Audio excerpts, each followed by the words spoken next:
بسم الله الرحمن الرحيم. الحمد لله رب العالمين، والصلاة والسلام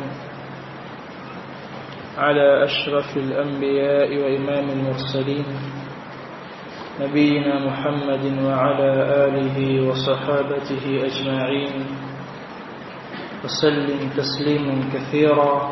أما بعد، فهذا kumhimidi Allah subhanahu wa ta'ala na kumsalia na kumsalimu Mtume wetu Muhammad sallallahu alayhi wa alihi wasallam. Biidhnillah, siku leo tutakianza kitabu kipya baada ya kumaliza kitabu Khudh aqidataka min alkitabi was-sunnah, na kitabu kilicho mbele yetu kitabu tauhid. Na katika wiki iliyopita tulimuelezea mwandishi wa kitabu hiki Sheikh al-Allama al-Mujaddid Sheikh al-Islam fi asri Muhammad ibn Abdul Wahhab ibn Sulaiman بن علي بن مشرف التميمي النجدي رحمة الله عليه. بسم الله الرحمن الرحيم. ameanza mwandishi wa kitabu kwa kumtaka msaada Allah subhanahu wa ta'ala, fadhlu at-tauhid, fadhila za tauhid. والتوحيد بمعناه عامة، توحيد ومعنى yake ya ujumla هو اعتقاد تفرد الله في ربوبيته وإخلاص العبادة له وإثبات ما له من الصفات والأسماء. هو اعتقاد تفرد الله. توحيد kwa maana ya jumla ni kuitakidi upweke wa Allah subhanahu wa ta'ala, wa ikhlasul ibadati lahu, na kupwekesha ibada kwake yeye Allah peke yake, wa ithbatu ma lahu min as-sifati wal asma, na kuthibitisha yale aliyonayo Allah subhanahu wa ta'ala katika sifa zake na majina yake. Hiyo ndio maana ya tauhid kwa ujumla. Wa tauhid bimaanahu khassa ifradu Allah bil ibada, kumpwekesha Allah katika ibada. Na uslubu wa uandishi wa kitabu hiki ameelezea mwanachuoni huyu fadhila za tauhid na tauhidi kwa ujumla, na akaelezea athar na hatari za shirki na bid'a. Fatauhid, neno tauhid katika lugha ya Kiarabu ni masdari ya kitendo wahada. Wahada katika lugha ya Kiarabu maana yake ja'alu shay'in wahida, kukijalia kitu kimoja. Fatauhid, tauhid ni masdar, maana yake ni kujalia umoja, upweke kwa Allah subhanahu wa ta'ala. Wa hadha at-tauhid khalaqa Allahu al-khalqa li ajli, ameumba Allah viumbe kwa ajili ya tauhid, kama alivyosema Allah subhanahu wa ta'ala, wama khalaqtul jinna wal insa illa liya'budun. Allah subhanahu wa ta'ala anasema wama khalaqtul jinna, sikuwaumba mimi majini. Na ma hii hapa, ma katika aya hii ni nafia, kwa maana ya kukanushwa kwa kuthibitishwa. Kwa nini? kwa kuja baada yake tamko la illa. Ikija nafyu mbele ikija illa, inafidishwa nafyul iqrar, kukanushwa kwa kukiriwa. Kwa maana tafsiri ya dhahir tunasema wama khalaqatul jinna wal insa illa liya'budun, sikuwaumba majini, sikuwaumba binadamu isipokuwa waniabudu. Kwa maana nimewaumba majini, nimewaumba binadamu kwa ajili ya ibada. Tunaita nafyul iqrar, kukanushwa kwa kukiriwa, kama alipotumia uslubu huo Allah jalla wa ala katika baadhi ya ayat akimwambia mtume sallallahu alayhi wa alihi wasallam, alam tara kaifa fa'ala. Alam tara, lam ni nafi, kukataa, hamza istifham. Alam tara, je hukuona, kwa maana wewe umejua na umeona. Fanakiri lile ambalo ameleta kwa sigha ya kukanushwa.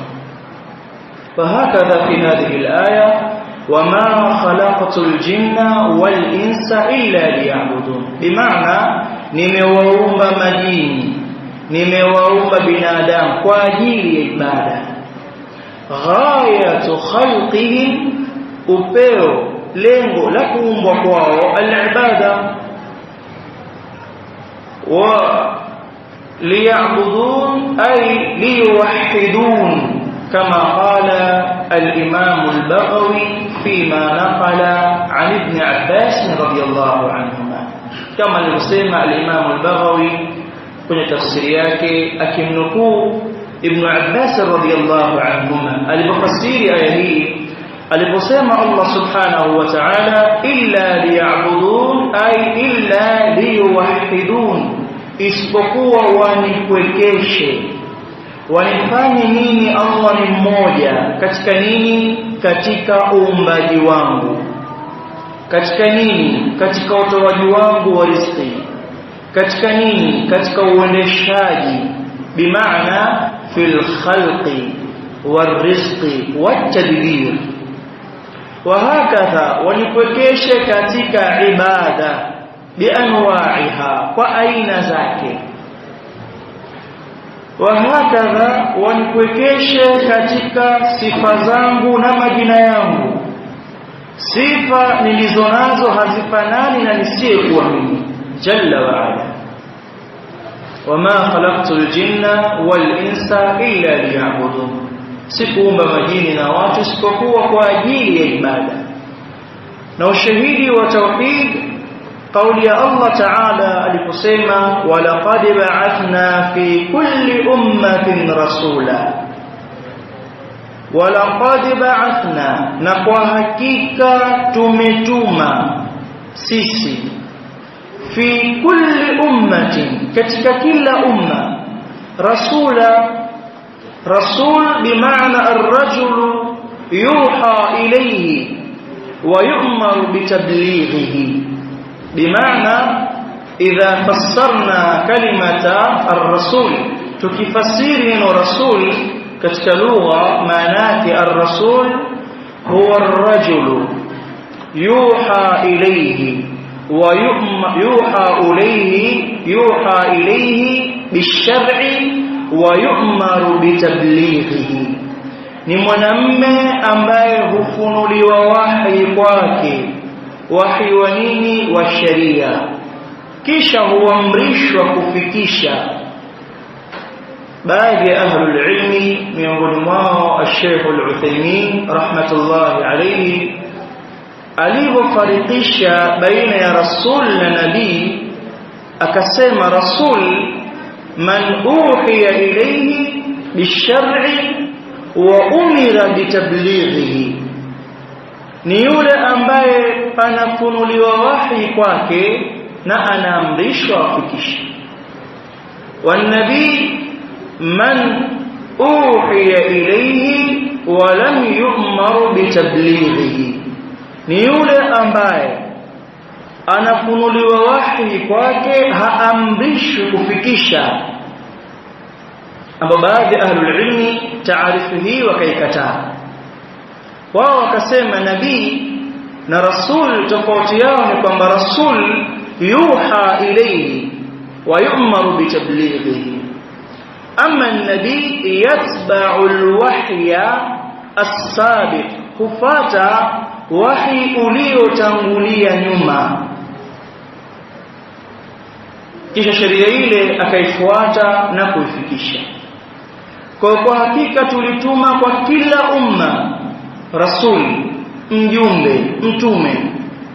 Tulimwambia awaambie watu wake, ani'budu Allaha wajtanibu at-taghut, muabuduni Allah na jiepusheni na taghut. Muabuduni Allah al-ibada, ay if'alu al-ibadatan lillah, fanyeni ibada kwa ajili ya Allah. Wal ibadatu ismun jami'un likulli ma yuhibbuhu Allah wa yardahu min al-qawli min al-aqwali wal af'al adh-dhahira wal batina, ni kila jambo ambalo Allah analipenda na kuliridhia katika maneno, katika matendo, yaliyo ya siri na yaliyo ya dhahiri. Kwa ikiwa hii ni ibada ambayo kufanywa kwake Allah jalla wa ala anaridhia, kufanywa kwake Allah jalla wa ala anapenda, bal yutaqarrabu ilayhi, hujikaribisha mja kwa ibada hiyo, kwa maana utakuta ukaribu kwa Allah jalla wa ala. Hiyo ni ibada, basi fanyeni ibada hiyo lillah, kwa ajili ya Allah. Wala tushriku bihi shay'a, au ani'budu Allaha wajtanibu at-taghut, najiepusheni na taghut. Wat-taghut kama fassarna mujawazatul haddi, at-taghut min at-tughyan, tagha min at-tughyan. Mujawazatul haddi ni kupetuka mpaka, min ma'budin wa matbu'in wa muta'in, kama qala Ibn al-Qayyim rahmatullahi alayhi. Taghut ni kila chenye kupetukiwa mpaka. Jiepusheni na wenye kupetukiwa mpaka katika nini? Katika ibada, akaabudiwa asiyekuwa Allah subhanahu wa ta'ala, huyo ni taghut. Mapenzi yakawa makubwa kuliko ya Allah jalla wa ala, huyo ni taghut. Akafuatwa, akaachwa Allah na mtume wake, ya ayyuhalladhina amanu la tuqaddimu baina yaday Allahi wa rasulihi wattaqullah. Akapetukwa mpaka Allah na mtume wake, huyo aliyepitukiwa mpaka ni taghut. Jiepusheni nao hao, kwa maana la ta'budu ghayra Allah, musimuabudu asiyekuwa Allah. Kwa maana at-taghut bimaanahu al-amma man ubida wa huwa radhi, anayabudiwa hali yakuwa ameridhia. Man ubida wa huwa radhi, anayabudiwa hali yakuwa ameridhia. Kwa tulituma sisi kwa kila mtume, nenda kaeneze tauhid, akisema ani'budu Allaha wajtanibu at-taghut, bimaana tauhid, muabuduni Allah na jiepusheni na taghut.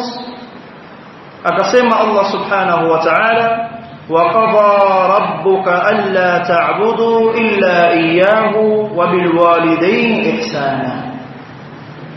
Wa qada rabbuk bimaana amara wa wassa wa kataba wa awjaba, kama ikhtalafa التابعون، كما يختلفان التابعون. بعضهم يقولون وقضى بمعنى أمر، أمرش الله. وقالوا سما وقضى بمعنى وصى، أموصي الله. وقالوا سما وقضى بمعنى أوجب، لكن تفسير zote zina maana moja, kwamba ni jambo la lazima. وقضى ربك ameshahukumu uwajibu, ameshahukumu amri, ameshahukumu wasia. Na qada hapa kama ilivyokuwa al-qada tanqasimu ila qismayn. Qada zipo za aina mbili: al-qada'u al-kawni wal-qada'u ash-shar'i. hukmu qadar za kisheria, hukmu qadar za kiulimwengu. Mathalan kuumwa, kufa, mafuriko, mitetemeko ya ardhi, njaa, ni al-qada'u al-kawni, ni hukumu ambazo Allah amekwisha zipitisha za kilimwengu. Hizi kutekelezwa kwake, mtu akitaka atatekeleza, asipotaka atatekeleza. Hakuna anayekataa kuumwa, lazima aumwe, lazima afe. Wal-qada'u ash-shar'iyyu ad-diniyyu, na qada za kisheria ni zile ahkam zilizokuja kwenye Qur'ani na Sunna, min as-salati was-siyami waz-zakati wal-hajj wa ghayri dhalika min al-a'mal as-salihah. na ahkamu shar'iyya zote hukumu za kisheria ni al-qada'u ash-shar'iyyu ad-diniyyu, wa hadha min qada'i ash-shar'iyyi ad-diniyyi, ni miongoni mwa qada za kisheria, kwa maana hizi ni hukumu ambazo huzifuata na kuzitekeleza man arada al-falah, anayetaka kufaulu mbele ya Allah subhanahu wa ta'ala. Wa qada rabbuka, bimaana ameshahukumu Mola wako ewe Muhammad, alla ta'budu illa iyyahu, musiabudu nyinyi isipokuwa yeye peke yake. At-tauhid, fadlu at-tauhid. alla ta'budu illa iyyahu wa bil walidayni ihsana, na ameshahukumu Allah subhanahu wa ta'ala kuwafanyia wema wazazi wawili, kuwafanyia ihsani wazazi wawili. Wal ihsan badalul ma'ruf, al ihsan katika maana ya kisheria ni badalul ma'ruf, ni kutoa wema, ukafanya wema kwa wazazi wako wawili. Amefungamanisha wanawachuoni huyu aya hii na matamko haya kuonesha ahmiyatu birrul walidain, ahmiyatu birril walidain, umuhimu wa kuwafanyia wema wazazi wawili. Allah subhanahu wa ta'ala ameziambatanisha katika tauhid, wa tauhid a'la wa a'zam darajati al-ma'ruf, ni kubwa zaidi na la juu katika wema at-tauhid. Thumma dhakara fi siyaq at-tauhid birrul walidain, ametaja katika siyaqi ya at-tauhid birrul walidain, kufanyia wema wazazi wawili. Na nyingine inaonyesha umuhimu na fadhila za tauhid aliposema Allah subhanahu wa ta'ala, wa'budullaha wa la tushriku bihi shay'a, na muabuduni Allah wala msimshirikishe Allah yeye na chochote. Tumesema inapokuja nakira fi siyaqi an-nafi au an-nahi au ash-sharti, bimaana ta'ummu, sio ta'ummu, tufidu al-umum. Inapokuja nakira katika mtiririko wa jumla iliyotanguliwa na sharti au kanusho au katazo, ikija nakira baada yake inafirisha kuenea. Kwa aliposema Allah subhanahu wa ta'ala, wa'budu Allah, na muabuduni Allah, u'budu at-talab wa la tushriku, la hapa an-nahiya ni la ya katazo. Kwa nini? Kwa kujazimishwa kitendo kilichofuata baada yake. Wala tushriku, wala msishirikishe, bihi, kumshirikisha yeye Allah, shay'an nakira, chochote, bimaana ihdharu shirka, tahadharini na shirki, kabiraha wa saghira, kubwa yake na ndogo yake. shirki kwa aina zake, ikiwa shirki kubwa tahadharini nayo, ikiwa shirki ndogo tahadharini nayo. Lianna an-nahya ta'um, kwa sababu katazo linaenea kwenye shirki kubwa na shirki ndogo. Kwa nini? Kwa sababu imekuja nakira fi siyaqi an-nahi ta'um, muabuduni Allah wala msimshirikishe na chochote. Wa hakadha akasema tena Allah subhanahu wa ta'ala fi fadli at-tauhid, qul ta'alu, qul ayyuha ar-rasul, sema ewe mjumbe, ta'alu bimaana halummu wa aqbilu, joni pokeni nini, atlu ma harrama rabbukum, joni nikusomeni nikupeni habari ma yale ambayo harrama bimaana manaa, harrama bimaana manaa, kama alivyosema Allah subhanahu wa ta'ala wa harramnahu almaradi'a, kwa Musa alayhi salam tukamzuilia kunyonya kwa kila anayemlisha. Wa harrama almaana manaa, joni ni kuhabarisheni aliyoyazuia, aliyoyaharamisha, aliyoyazuia. Wal haram inda usuliyin ma yu'aqabu fa'iluhu wa yuthabu tarikuhu. Al haram ma yu'aqabu fa'iluhu, huadhibiwa. Haram ni jambo ambalo huadhibiwa mwenye kulifanya, wa yuthabu tarikuhu, na hulipwa thawabu mwenye kuacha. Joni ni kusomeni jambo ambalo mkilifanya mtapata madhambi, na mkiliacha mtapata thawabu. Ma harrama rabbukum, yale ambayo ameyaharamisha Bwana wenu mlezi, alaikum juu yepi, alla tushriku bihi shay'a, musimshirikishe na chochote.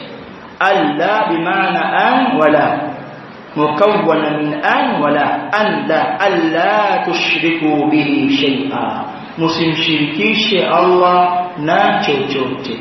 Hadha harrama Allahu alaykum, hili ameliharamisha Allah juu yenu.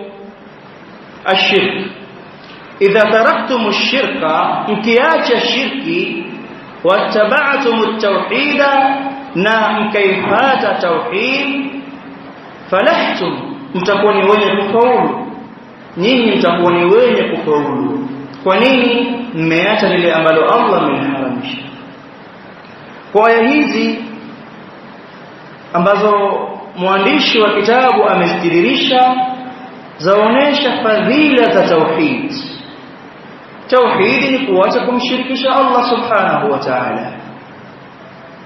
La yumkin an yakuna ar-rajul mushrikan muwahhida, haiwezekani mtu kuwa wakati huo ni mushrik, wakati huo ni mpwekeshaji. Moja katika mawili achague, imma an yakuna mushrika, imma an yakuna muwahhida. Ima moja awe ni mushrik, kwa maana mshirikisha Allah subhanahu wa ta'ala. Wa jazaohu dhakara Allah fi al-Qur'an, na malipo yake ametaja Allah ndani ya Qur'an, an-nar wal iyad billah. Wa imma an yakuna muwahhida, imma awe mpwekeshaji katika nini? Fi du'a, katika dua. Katika nini? Fi al-isti'ana wal istighatha والتوكل والخوف والرجاء وغير ذلك من العبادات والطاعات. akampokesha Allah subhanahu wa ta'ala katika ibada zote, dua, uokovu, kutaka msaada, kutegemea, kutaraji, kuogopa, na aina zote za ibada na taa, akampokesha Allah subhanahu wa ta'ala. Anapofikwa na shida haelekei kwenye mizimu. Kitabu hiki anakiandika mwanachuoni huyu, kama tulivyoeleza historia yake. Wakati wake palikuwa pamedhihiri shirki nyingi. Wakati huo watu wakiabudia mizimu, wakiabudia al-adriha, wakiabudia al-qubur, wakiabudia al-ashjar wal-ahjar wal-akhshab, kila mmoja abudia la kwake. Sheikh rahmatullahi alayhi akaania vitabu hiki, na haya yapo katika miji yetu, haya yapo katika miji yetu. Na kwa kuwa tu dhambi la shirki halikuwekwa nafasi yake, dhambi la shirki halikuwekwa nafasi yake. Hivi leo anaonekana mlevi ni mtu ambaye ana madhambi makubwa kuliko mshirikina. Yaani yule anayekwenda kwenye mizimu aonekana yeye ni mtu wa kawaida, ni mstaarabu. Mlevi ni mwenye dhambi kubwa. Allah subhanahu wa ta'ala ameeleza wazi, inna Allah la yaghfiru an yushraka bihi wa yaghfiru ma duna bimaana ma tahta. Inna Allah la yaghfiru an yushraka bihi, hakika Allah subhanahu wa ta'ala hasamehe kushirikishwa. Wa yaghfiru ma duna dhalik, na anasamehe ma tahta shirki, dhambi lolote lililo chini ya shirki Allah anasamehe. Sharibul khamri tahta mashi'atillah, الزاني تحت مشيئة الله، السارق تحت مشيئة الله، قاتل تحت مشيئة الله. wote hawa wapo chini ya matakwa ya Allah. In shaa ghafara la wa in shaa adhaba, akitaka namsamehe, akitaka namuadhibu. Ama shirki amekata moja kwa moja, la yaghfiru an yushraka bihi, man mata wa huwa yushrik billah dakhala an-nar, atakayekufa aliyakuwa anamshirikisha Allah huyo ni motoni. قال ابن مسعود رضي الله عنه من أراد yoyote anayetaka an yandura ila wasiyati Muhammadin sallallahu alayhi wasallam, kuangalia na kuzingatia wasia wa mtume sallallahu alayhi wasallam. Wanasema watu wa usul, wal wasiyatu aqwa min al amri, na wasia una nguvu kuliko amri. Wasia akikwambia mzee wako na kuhusia hili usiliache, ni tofauti akikwambia na kuamrisha hili usiliache. Tamko na kuliamrisha na kuamrisha ni jepesi kuliko kukwambia na kuhusia. Kwa nini? Kwa sababu Allah subhanahu wa ta'ala yale yenye umuhimu zaidi kuliko mengine aliyohusia badala ya kuamrisha. Anasema Allah subhanahu wa ta'ala, walaqad wassayna alladhina utul kitaba min qablikum wa iyyakum an ittaqullah. Tuliwahusia, hakusema walaqad amarna, la, walaqad wassayna, tuliwahusia. Kwa wasia washikwa zaidi kuliko amri. Alwasiyatu aqwa min al-amri, wasia una nguvu zaidi kuliko amri. In aradtum an tanzuru ila wasiyati rasulikum fanzuru fi hadhihi al-ayat, kana kwamba anasema hivyo Abdullah bin Mas'ud radhiyallahu anhu. Anayetaka kuangalia na kuzingatia wasia wa mtume sallallahu alayhi wasallam, allati alaiha, wasia ambao juu yake wasia huo khatamihi, te yatiwa fatha au inatiwa kasra. Ukitaka utasema khatamihi au khatimihi, kilahuma sahih. Kwa wasia huo ndiyo kaishia, kwa maana ndiyo mwisho wake. Faliyaqra qawlahu ta'ala, asome kauli yake Allah ta'ala aliposema katika aya hii, qul ta'alu atlu ma harrama rabbukum, sema ayuha rasul, jooni nikusomeni na kuhabarisheni yale ambayo ameyaharamisha bwana wenu mlezi. Alla tushriku bihi shay'a, musimshirikishe Allah na chochote. Zikaendelea aya, wabil walidaini ihsana, jambo la pili wafanyeni wema wazazi wenu wawili. Wala taqtulu auladakum min imlaqin, wala msiwaue watoto wenu kwa hofu za ufukara na umaskini. Aya hii ahlul ilm wameelezea kwa utaratibu wao na wameelezea kwa upana. ihtimali ya aya hii wale ambao wanazaa akishazaa kwa hofu ya maisha anamuua mwanawe, katika aya hii yataingia. Wale ambao ameshika ujauzito kwa hofu ya maisha akamuua mwanawe, katika aya hii yataingia. Na wale ambao wanaogopa kuzaa eti kwa kuogopea umaskini, hawa ahlul ilm wanasema wanasuu dhanni, wanadhana mbaya na Allah subhanahu wa ta'ala. Hivi hawakusoma aya Allah aliposema inna Allah huwa ar-razzaqu dhul quwwati al-matin, hakika Allah, yeye Allah ar-razzaq kallafa nafsahu, ameilazimisha nafsi yake kwamba huwa ar-razzaq, ndio mwenye kutoa riziki, tena dhul quwwati al-matin, mwenye nguvu isiyo katika jambo la kutoa riziki, hakatishi riziki yake mpaka ila al-ajal, mpaka kufa. Sasa mtu anazaa watoto wawili alafu anasema maisha manake shule sikaza, poromosha tu wewe poromosha uwezo wako. Una miaka mingapi toka uoe? Na miaka 10 ya ndoa. Na watoto wangapi? Watoto 10. Kila mwaka wazaa. Hata uachishi liman arada an yutimma ar-radha. Bas. Wangapi watoto? Na watoto 20 na wake wawili, 10. Dondosha. Wala usiogope. Mashekhe zetu wale Allah wahifadhi, fikiri Sheikh Musa namjua, Sheikh Abu Nufaida mdogo yule, ukimuona yule mtoto 12, promosheni bwana, siogope. Nahnu narzuqukum, sisi tukuruzukuni nyinyi, wa iyahum, na wao watoto, tukuruzukuni nyinyi na wao watoto, wala hatupungukiwi na chochote. Allah anasema lau kama watakusanyika watu wa mwanzo wao na wa mwisho wao, kwenye hadithi al-Qudsi, wa mwanzo lau ijtama'u an-nas fi sa'idin wahid awwaluhum wa akhiruhum, kwenye uwanja mmoja watu wote wa dunia nzima, wa mwanzo na wa mwisho, kisha kila mmoja akaomba masala yake kwa Allah, kila mmoja akaomba anachotaka, nataka kadha, kila mmoja kwa kadri ya chake anachotaka, kisha Allah kila mmoja amkamilishie anachokitaka.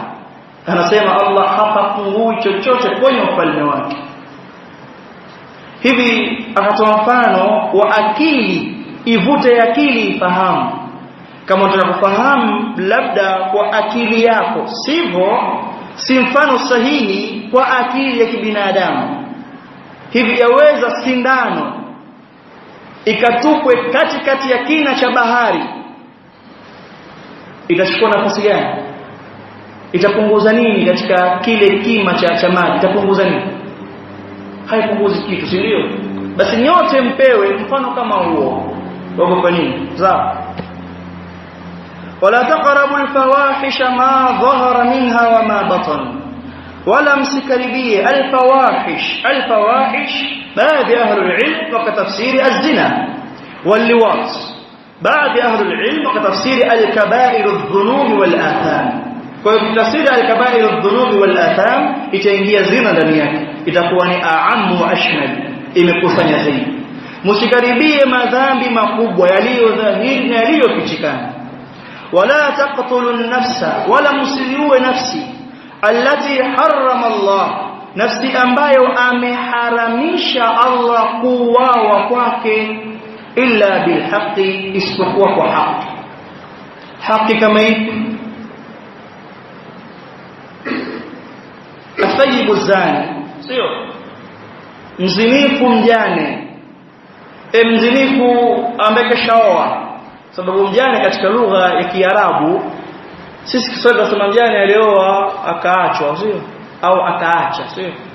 Waarabu hawana tofauti baina ya mjane na mwari, yote ni ima. Alioa akaacha, hana mume au hana mke, ni ima huyo. Na aliyekuwa hajawahi kuolewa hakadha ni mjane, wote ni wajane. Asayibu zani kwa maana alikwisha oa kisha kazini, huyo yeye na uwawa anarembelewa mawe, ndo haki hiyo. Mwingine aliyeua an-nafsu bin-nafsi, nafsi kwa nafsi, na pia ina utaratibu wake, sio kwamba kila aliyeua anauawa. Muislamu akimuua kafiri hauawi, si ndio?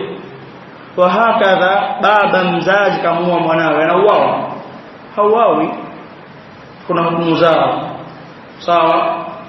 Na mtu wa tatu aliyertadi, mtu huyo yeye yustatabu, atatakiwa afanye tauba, akikataa naye anauawa. Na baadhi ya wengine wamewataja ahlul ilmi, mfano anayefanya liwat na yeye huuawa, kama alivyosema Mtume sallallahu alaihi wasallam, faqtulu al-fa'ila wal maf'ul, au wawe aliyetenda na aliyetendwa, na mfano wa hadithi zilizokuja kuhusiana na masala kama hayo. Kwa hiyo miongoni mwa waliokataza Allah kuziua nafsi ni wasia wa Mtume sallallahu alaihi wasallam kwa umma wake. Dhalikum wasaqum, hayo yaliyotajwa anakuhusieni Allah jalla wa ala, muyachunge, la'allakum ta'qilun, ikiwa mtaingiza kwenye akili zenu. Kisha haja tena, wala taqrabu mala al-yatimi, wala msikaribie mali za yatima aliyekufa baba yake kabla ya kubalighi kwake. Akafa baba yake, huyu ni yatima na sio mama yake, sababu ameitwa yatima li'annahu ma indahu man yatimmu hawaija, hakuna atakayemtimizia. Yatimu, tamma yatimu, yatima, akaitwa yatima, hana wa kumtimizia ambaye ni baba. Unaweza kusema siku hizo mtimiza wakina mama na wasifanya kazi siku hizi. Hizi sio wenyewe hawakutakikana, wamefanya jambo ambalo wamejikalifishia nafsi yao. Wao walitakiwa kwenye nini? Waqarna fi buyutikunna wala tabarrajna tabarruj al-jahiliyyah al-ula, wabakie nyumbani, sisi tutafute. Kwa hiyo aitwa yatima aliyekufa baba yake kabla ya kubalighi. Huyu ikiwa mmepewa wasia wa kumlea au sheria imekutaka, mathalan wewe ni ammi, watakikana kumlea yule, basi usiye mali yake, illa billati hiya ahsan, isipokuwa waweze itumia mali yake kwa wema. Kivipi? Akanufaika nayo mali ile yeye mwenyewe, mathalan ukafanya biashara ambayo akanufaika nayo mtoto yule, na mfano jambo kama hilo, kumsomesha na mambo mengine, hata yablugha ashudda, mpaka katika balagha zao. Wa auful kaila, natimizeni vipimo vyenu, wal mizan, na wazni yenye kupimwa, bil qisti, kwa uadilifu. La nukallifu nafsan illa wus'aha, hatulazimishi nafsi sisi isipokuwa ifanye kwa kadri ya uwezo wake. Wa idha qultum fa'dilu, ikiwa mtaamua kusema fanyeni uadilifu. Katika nini? Katika husuma, ugomvi baina ya watu wawili, basi mkiamua kuhukumu kusema katika hayo, fanyeni uadilifu. Walau kana dha qurba, hata kama yule asiye na haki ni mtu wako wa karibu. Simeeleweka hapa? Yaani wewe wahukumu kesi hiyo yamgusa mtu wako wa karibu na asiye kuwa wa karibu. Mwenye haki ni yule asiye wa karibu. Fanyeni uadilifu, hata kama huyu ambaye atakuwa hana haki ni mtu wako wa karibu, mpe yule ambaye wa mbali. Na hili waangalie wazee wanapoletewa kesi na watoto wao wamegombana katika ndoa, asivutie mwanangu, angalie uadilifu katika hili, kisha hukumu kwa uadilifu. Kama haki anayo mwanawe ampe, kama haki anayo mkwe ampe mkwewe. Wa bi'ahdi llahi awfu, na ahadi za Allah zitekelezeni. Dhalikum wasaqum bihi la'allakum tadhakkarun, hayo nakusieni Mola wenu huenda mkakumbuka. Akamalizia na usia wa mwisho, wa anna hadha sirati mustaqiman fattabi'u, na hakika hii njia yangu yenye kunyooka ifuateni. Wala tattabi'u subula fatafarraqa bikum an sabili, wala msifate vinjia viovu vikakupotezeni katika njia ya usawa. Dhalikum wasaqum bihi la'allakum tattaqun, hayo anakusieni Mola wenu ili mpate kumcha. Njia ya Allah ni tariq ahli sunnati wal jamaa, hakuna kinyume chake, ni njia ya ahli sunna wal jamaa. Kwa aya hizi zote zilizokuja katika suratu al-an'am ni wasia wa Mtume sallallahu alayhi wasallam, kwa maana haya yatakiwa yachungwe, haya yatakiwa yachungwe. Wa an Muadh ibn Jabal radiyallahu anhu qala, na imekuja hadithi juu ya kuhimiza tauhid ya Muadh ibn Jabal radiyallahu anhu. Qala, anasema Muadh, kuntu radifa an-nabiy sallallahu alayhi wasallam, mimi nilikuwa ni radifu wa Mtume. Radif ni yule unayempakia kwenye kipando nyuma, mathalan juu ya punda aliyekaa nyuma, juu ya farasi aliyekaa nyuma, juu ya ngamia aliyekaa nyuma, abiria wako. Sasa tuna Vespa, atatoa radif naye, ndio radif naye, kwa unampakia ni radifu wako. Mimi nilikuwa ni radifu wa Mtume sallallahu alayhi wasallam, ala himari, juu ya punda. Haya anataja kuonesha tawadhu ya Mtume sallallahu alayhi wasallam akipanda punda. Faqala li, akanambia mimi Mtume sallallahu alayhi wasallam, ya Muadh, ewe Muadh, atadri ma haqqullahi ala al-ibad, je, unaijua ni ipi haki ya Allah iliyo juu ya waja, anayostahili haki hiyo kutekelezewa Allah? Wama haqqul ibadi ala Allah, na wajua Muadh haki ya waja wanayostahili wapewe na Allah? Qultu, nikasema Allahu wa rasuluhu a'lam, Allah na mjumbe wake wanajua juu ya haki hizo, mimi sijui. Na maneno haya wanasema ahlul ilmi walikuwa wakiyajibu masahaba radiyallahu anhum hata kama kitu wanakijua, kutaka faida ya Mtume sallallahu alayhi wasallam. Kama alivyoulizwa Abu Hurairah radiyallahu anhu, waujua moyo wa Qur'ani? Akasema Allah wa rasuluhu a'lam. Hali yakuwa anajua, akampiga kifuani Mtume, unaujua moyo wa Qur'ani? Akamwambia ayatul kursi. Alitaka faida. Alipoona karejea Mtume kuuliza tena, akataka huyu nijibu mimi, akajibu Abu Hurairah.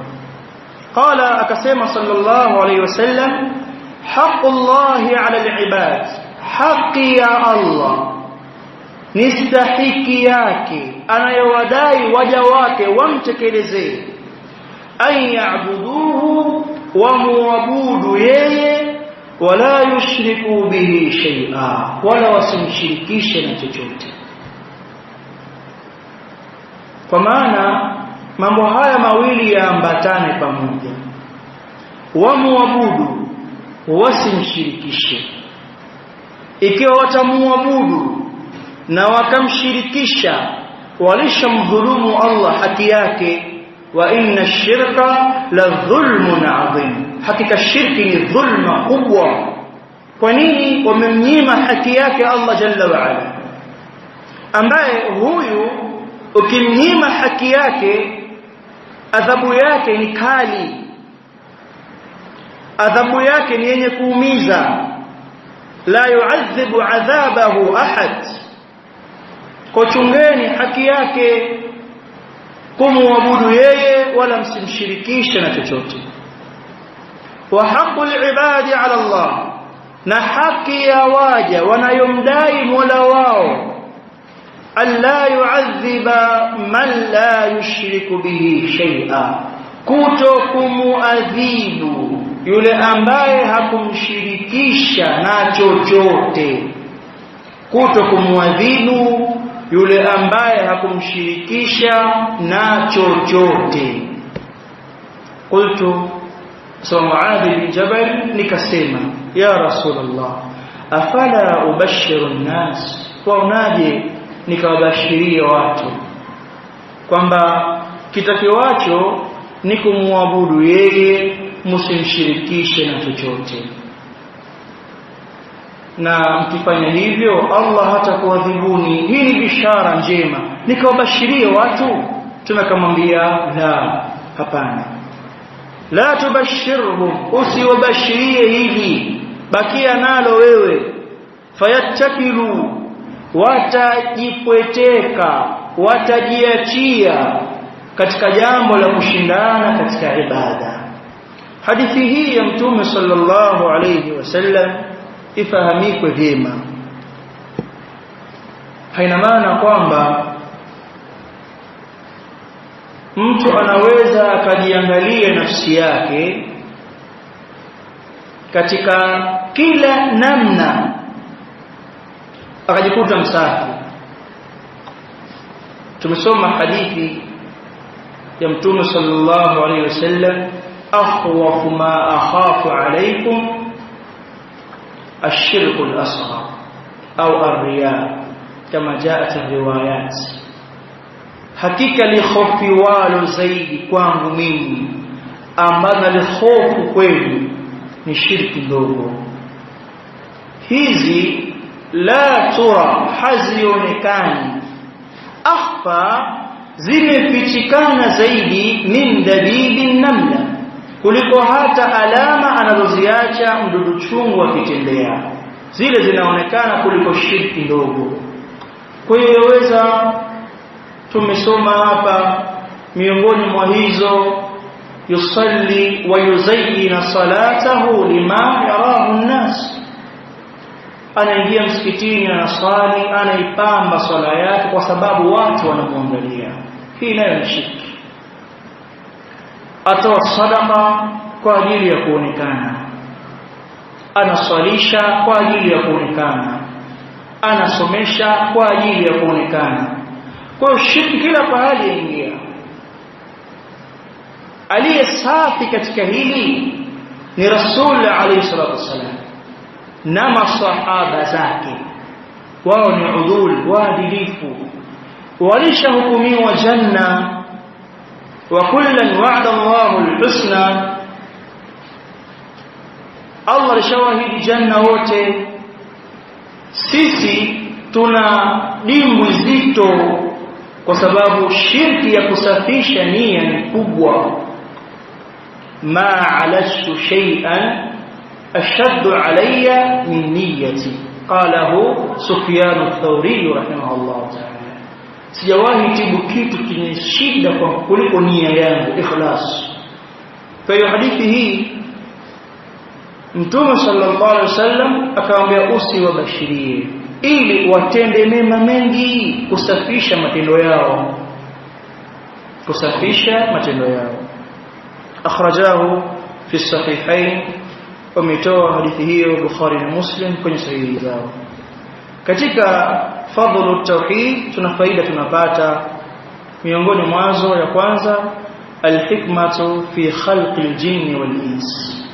Kuna hikma ya kuumba binadamu na jini, ambayo kama alivyosema Allah subhanahu wa ta'ala, wama khalaqtul jinna wal insa illa liya'budun.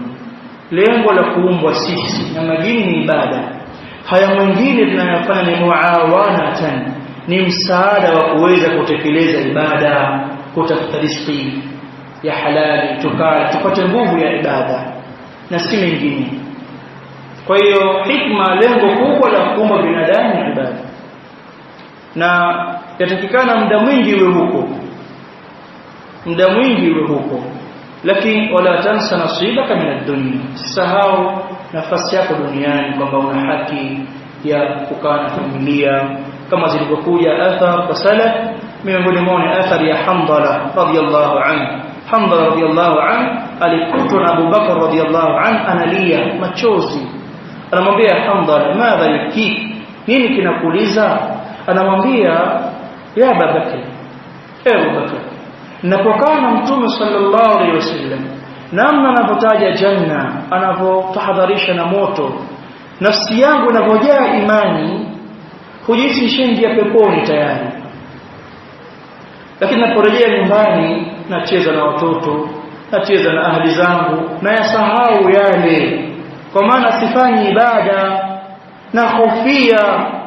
Abu Bakar radhiyallahu anhu naye akalia, wakaja kwa Mtume sallallahu alaihi wasallam. Mtume akawaambia, nyumbani ahli yako wana haki yake, kuna muda kukaa naye ukazungumza naye.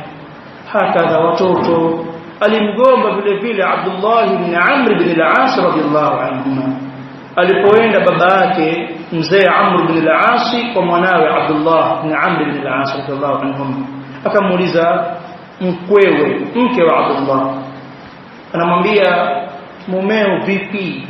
Anamwambia sijapata mume bora zaidi yake. Kwa nini? Mchana anafunga, usiku ni Qur'ani na kuswali, bora kabisa. Maneno haya anayazungumza mwanamke ana maana, sio fahamika, kama sina muda naye zaidi ya ibada, lakini uslubu uliotumia ni uslubu wa kumsifia. Tofauti na sasa ukienda kuuliza mkwe vipi mumeo, baba mkwe anamuuliza mkwe vipi mumeo, hana maana yoyote, chungu ya kasoro zikatana. Abdullah ibn Amr ibn al-As radhiyallahu anhu akaliacha jambo, mara ya pili akaenda tena akamwambia vile vile, alhamdulillah, ni'ma zawj, bora ya mume. Akamshtaki kwa Mtume sallallahu alaihi wasallam. Mtume akamgomba, akamwambia mke ana haki, mwili una haki, watoto wana haki. Basi kuanzia leo utafunga kila mwezi siku 3, itaadiliana na mwaka mzima. Akamwambia naweza zaidi ya hiyo. Akamwambia utafunga siku moja, utaacha siku moja kama Nabiiullah Daud alayhi salam.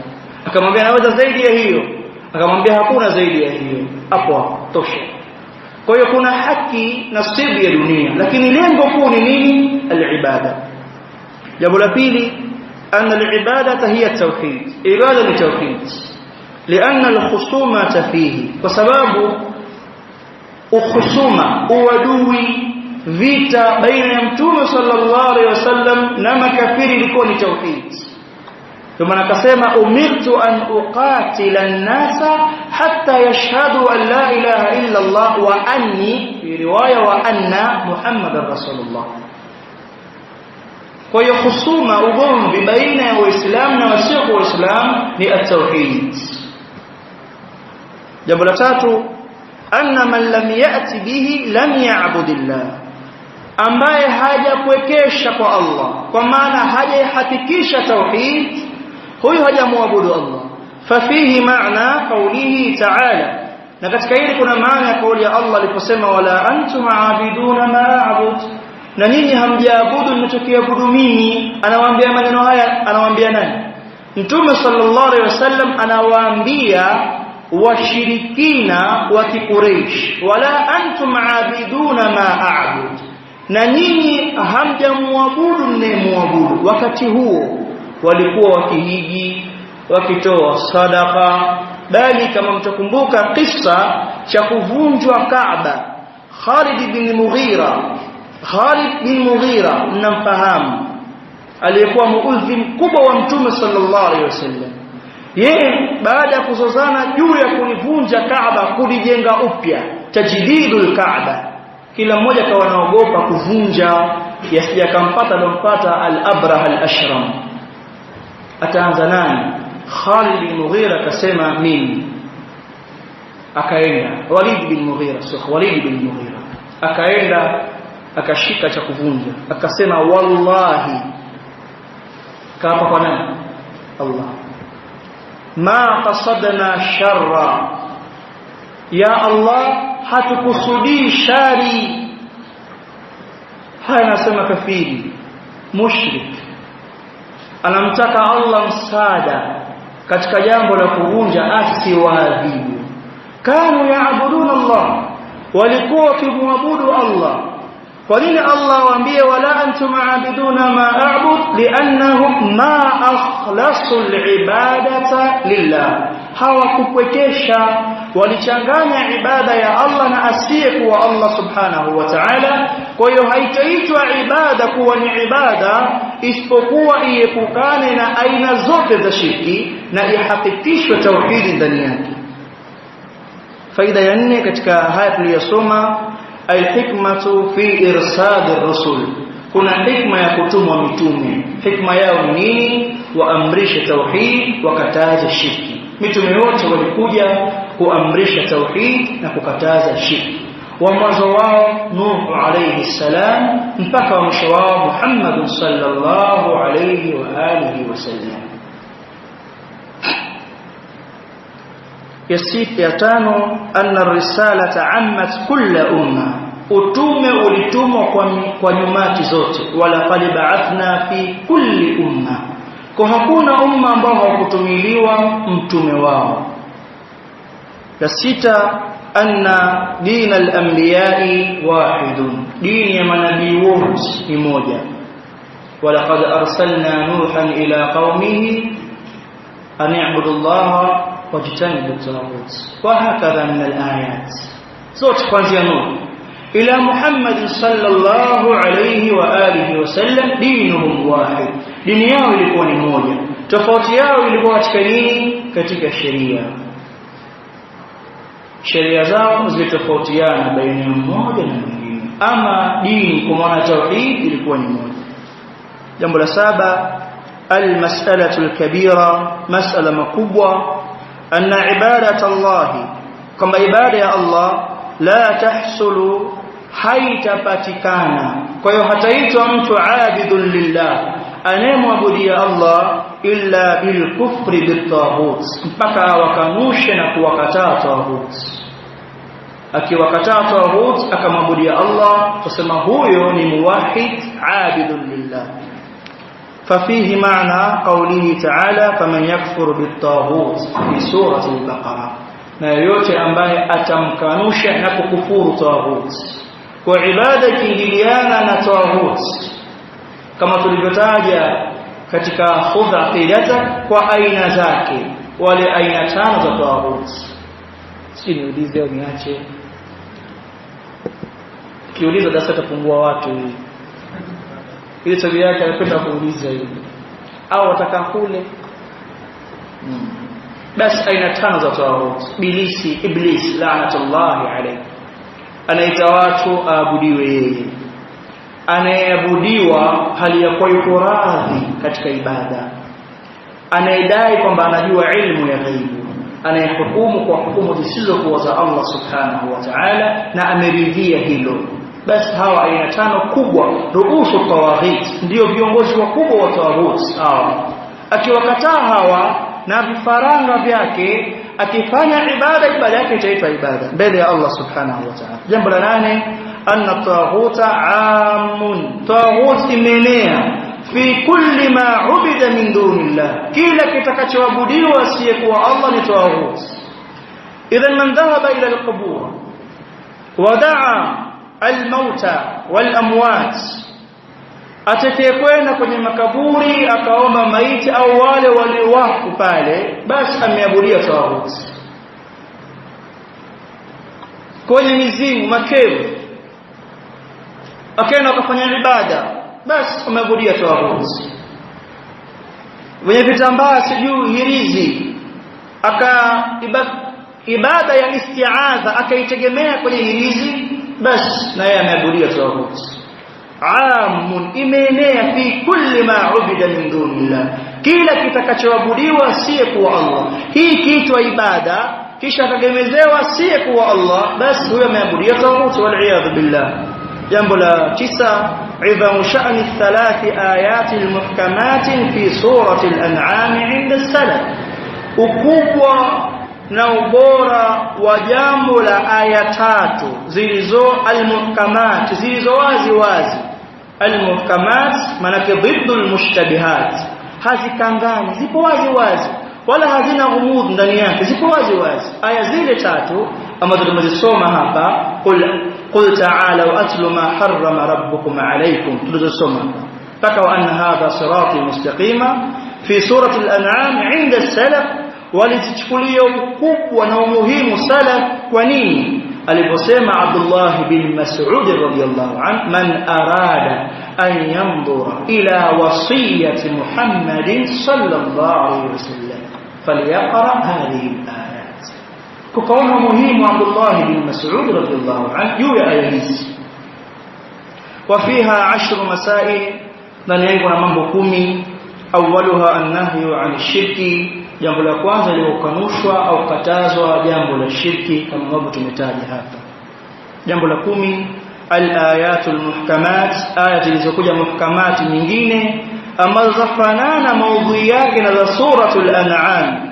Fi suratul isra'i وفيها 18 مسألة, كنا مسألة 18 بدأها الله بقوله لا تجعل مع الله إلها آخر فتقعد مذموما مخذولا.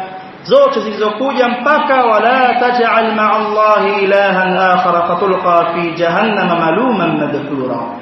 Hizi kirejea suratul Isra zote zina masala 18 zikielezea sawa na yale ya suratul An'am, kukatazwa shirki, kuua nafsi na mengineyo katika mambo ambayo yamekatazwa. ونبهنا الله سبحانه وتعالى على عظم شأن هذه المسائل, na ametunabahisha sisi Allah, ametupa tambihi sisi Allah juu ya ukubwa wa jambo la aya hizi au masala haya aliposema dhalika mimma auha ilayka rabbuka min alhikma. Hayo ni katika yale ambayo amefunua kwako wewe Muhammad Mola wako katika hikma. Jambo la 11, ayatu surati an-nisa'i, ubora na utukufu wa aya surati an-nisa allati ambazo tusamma ayat al-huquq, huitwa aya ya haki al-asharati, badaaha Allah ta'ala wa'budu Allah wa la tushriku bihi shay'a. Kwa hadhihi al-ayat zote zazungumzia tarku shirki, kuacha shirki, وبضد الشيء يعرف, na kinyume cha kitu hujulikanwa. idha taraktum ash-shirka, mnapoacha shirki, ittabi'u au ittaba'tum at-tauhid, fuateni tauhid. لكم 2 التنبيه على وصية رسول الله صلى الله عليه وسلم عند موته, kutanabahishwa hapa au kuna tambihi juu ya wasia wa Mtume sallallahu alaihi wasallam wakati wa mauti yake. Kwa hiyo aya hizi zikaangaliwe vyema, walifasiri mufassirun waone na Mtume sallallahu alaihi wasallam alivyofanyia muhimu aya hizi. La 13, maarifatu haqqi Allah alaina, kuifahamu haki ya Allah iliyo juu yetu, an na'buduhu wa la nushriku bihi shay'a. Jambo la 14, maarifatu haqqi al-ibada alayhi idha addaw haqqahu, kufahamu haki yetu ambayo iko kwa Allah ikiwa tutatekeleza haki yake Allah jalla wa ala, ambayo ni nini? Kuacha shirki na kumwabudu, na haki yetu asituadhibu ikiwa haya tutasimamia sawa sawa. Jambo la 15, anna hadhihi almas'alata la ya'rifuha akthar as-sahaba, mambo haya hawakuyajua wengi ya masahaba. Ndio maana aliposema Muadh bin Jabal juu ya kutakuwa bashiria watu, afala ubashiru an-nas, kamwambia la tubashirhum fayattakilu. Kwa hiyo hapa hawakujua wengine yale ambayo aliambiwa yeye na Mtume sallallahu alaihi wa alihi wasallam, kwa wengine hawakuyajua haya. Kwa nini? La 16, jawazu kitmani al-ilmi lilmaslaha, kujuzu kuficha elimu kwa maslaha. Yani kujua huyu nikimwambia hili atakwenda kufanya vurugu, si inaeleweka? Kwa kumwambia ile liache kwanza, hukumu yake ndio liache. Ustadh kama haki tuambie, liache kwanza, tutakwambia baadaye kila hukumu gani. Wewe wajua ya hukumu yake, lakini unamfichia lile kwa maslaha, ima moja kwa mustawa aliyokuwa nao, au unamjua huyu ni mtu wa jazba. Sababu tusifichane, vijana wa kisunna baadhi yetu jazba ipo kichwani. Hapa tumesoma khudha aqidatak, tusoma kitabu tauhid, aweza kumaliza mwanafunzi hapa kitabu tauhid tayari kishakuwa na yeye alim sawa na maulana, haheshimu dai yoyote aliyemtangulia katika da'wa. Sawa, jazba imejaa, Sasa huyu muda mwingine kuna mambo afichwe, basi ili sivyo hivyo sivyo. Kwa kitmanu ilmu lilmaslaha yajuz, kuificha ilmu kwa maslahi inafaa. Au msikiti huu mathalan nilisema hili leo, nikitoka darasani hapa nitaambiwa nisirudi tena, basi nifiche kwanza.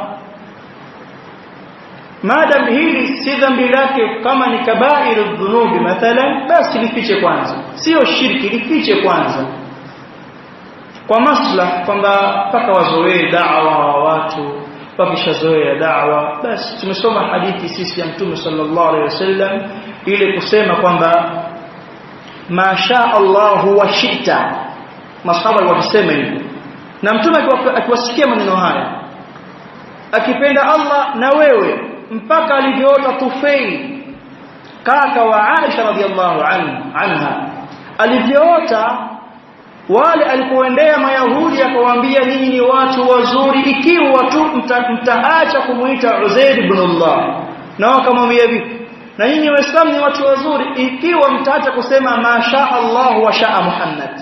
Kwenye ndoto Tufail anaota, akawaendea Nasara akamwambia hivyo hivyo, na wakamjibu hivyo hivyo. Asubuhi akamhadithia dada yake, anaenda kumhadithia Mtume sallallahu alaihi wasallam. Mtume anawaita watu anawaambia kilinizuia mimi chenye kunizuia. Umeelewa? Kwamba alilificha hili, alikuwa anawaona wakisema alilificha kwa maslahi fulani, lakini ilipothibiti kuwaambia aliwaambia. Kwa hiyo inajuzu kuficha ilmu kwa maslahi fulani, ima kwa hali fulani au kwa mtu fulani. Huyu kamwambia, huyu kamwacha, ima kwa mustawa wake utamchanganya, ima kwa mustawa wake utamdhuru, ima kwa jazba zake. Tena hili tunasihiana tuache jazba, basi jazba tuache, sio nini sasa. Watu wamehifadhi sahihu al-Bukhari wala jazba hawana, sahihu al-Bukhari, sahihu Muslim, wamehifadhi 100 hadith, tena hadithi yanasema uongo, wadanganya hadithi, wasema sivyo ndivyo, alafu nafuata na wewe makelele afla.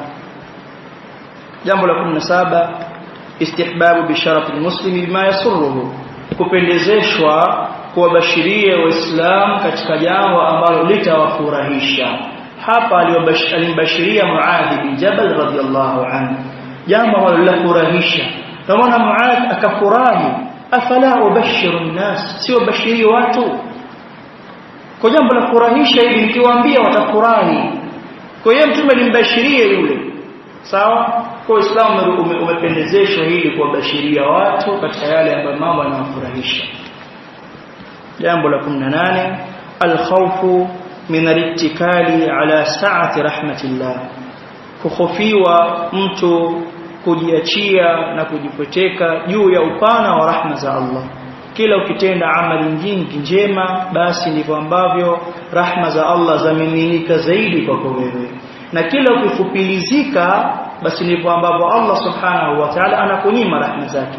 Allah huwarehemu zaidi uvipenzi vyake. Jambo la 19, haudhul mas'uli amma la ya'lam, kauli ya mwenye kuulizwa kusema asilolijua. Allahu wa rasuluhu a'lam. Wakati wa masahaba walisema hivyo, Mtume alikuwa hai. Sasa hivi hayupo, tusema Allahu a'lam. Au jambo liwe tayari limeshatolewa hukumu, sawa, hili lishazungumzwa huko, kwa Mtume kishalijibu tayari, mimi silijui tu, Allahu wa rasuluhu a'lam. Jambo ambalo limetokea hadith, waqa al-haditha, hatujui fatwa yake, sema Allahu a'lam, Allah anajua zaidi. Warejesha ilmu kwa Allah jalla wa ala, kujibebeshi wewe kila kitu unajua wewe. La, haifai katika sheria kwamba kila kitu wewe unifanya kama hujui, sema Allahu a'lam basi. Napokea baadhi ya riwaya ahlul ilmu wakielezea kisa cha bwana mmoja. Alikuwa huyo bwana kila akiulizwa swali, kila analijua, kila akiulizwa swali anajua. Sheikh Uthaymeen rahmatullahi alayhi ameelezea kisa hizi kwenye sharh usul min ilm al-usul katika mukaddima. Kila akiulizwa swali anajua. Wanafunzi wakasema hivi, Sheikh ana elimu kubwa sana, sema labda tumjaribu kama kweli ana elimu kubwa, isikane kwa kweli, basi tuchukue herufi tuunganishe alafu tumuulize swali atajua. Wakachukua herufi wakamshanganisha, wakamwambia Sheikh wasemaje kuhusu kumfushar. Kumfushar ni mti, dawa yake ni nzuri, hata usifia ule mti watakoona hapa kweupe hapa, hapana kitu. Hivi herufi zikafanya kwa mti sasa. Kwa hiyo sema Allahu a'lam, si aibu wala utachekwa. Atakucheka mjinga, jahil atakucheka, lakini anayejua atajua huyu karejesha masala sehemu nayo stahiki. Allahu a'lam, si aibu. Jambo la 20 jawazu takhsis ba'd an-nas bil-ilm duna ba'd, kama kule nyuma jawazu kitmanu bil-ilm, kujuzu kuwahusisha baadhi ya watu kwa elimu pasina baadhi ya watu wengine. Tunao mashekhe zetu huwa kuchagua watu maalum, nyinyi mtajipata nyumbani, sawa, hawa wengine bado. Kwanza sasa kupata nafasi yao, sema alhamdulillah, nafasi adhim kabisa hiyo. Kukuta shekhe nyumbani, alhamdulillah rabbil alamin. Sheikh Nasr rahmatullahi alayhi alikuwa darasa nyumbani pale akisomesha watu maalum. Miongoni mwao ndo hawa Sheikh Zari Wasachichi, Allah yahfadhuhu, au wengine kuna Abu Yahya Muhammad Nasr, Allah yahfadhuhu, au wengine. La 11 tawadhu'uhu sallallahu alayhi wasallam li rukubi al-himari ma'a al-irdafi alayhi, kujishusha kwa mtume sallallahu alayhi wasallam kupanda punda pamoja na kupakia mtu kwenye punda. Punda dhalili kabisa, ni sawa na baskeli, alafu kapakia mtu. Sasa hivi punda shida kwa sababu kuna barabara hizi, au sio? Kile kwa barabara haruhusiwa punda hapo tufunga nje pale, punda tele. Na punda na faida tofauti na gari na baskeli na Honda. Honda ukishanunua moja ndio hiyo la yazid bal yankus, lakini punda anazaa, unapata wengine 3, 4, 5. Kwa hiyo unampumzisha, unapanda yule. Kwa hiyo tuondoshee barabara tupate punda. Abu Arqam Allah mhifadhi alipita Masjid Sunna bali sababu si mtu wa sunna, mbona panda gari unapanda punda?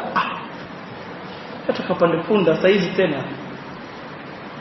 Kwa hiyo amejishusha Mtume sallam kupanda punda, farasi walikuwepo, ngamia walikuwepo, kapanda punda. Jambo la 22 jawazu al-irdafi ala dabba, kujuzu kupakia mtu kwenye mnyama, hajaonewa. Punda anapanda watu wawili, hajaonewa. Kuna jawaz na kipendo napakia, usipenda basi, bali nampa msaada mtu, ni katika thawabu, ni sadaqa. La 23 idhamu sha'ni hadhihi almas'ala, ukubwa mas'ala haya. Kwa yote haya yaangalie vyema faida hizi. Fadilatu Muadh ibn Jabal radiyallahu anhu, ubora wa Muadh ibn Jabal, ndio maana kamkhusisha kwa jambo duna kuwakhusisha wengine. Wallahu a'lam, na Allah anajua zaidi. Tuishie hapo.